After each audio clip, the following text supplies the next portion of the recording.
সৃষ্টির সেরা মানুষ আর কতটা নিচে নামবে সেটা আল্লাহ তাআলা খুব ভালো জানে।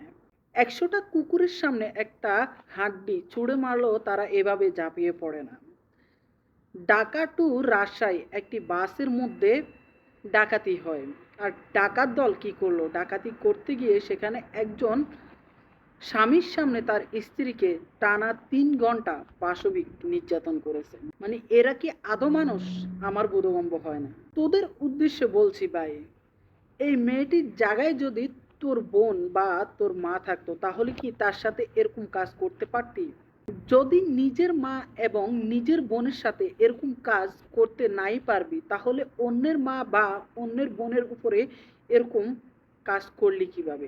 তোদের ক্ষণিকের আনন্দের জন্য একটি মেয়ের সারা জীবন নষ্ট করে দিলি। আমি আইন শৃঙ্খলা বাহিনীর দৃষ্টি আকর্ষণ করে বলছি যে এদেরকে যেন দ্রুততম আইনের আওতায় আনা হয় এবং দৃষ্টান্তমূলক শাস্তি দেওয়া হয়।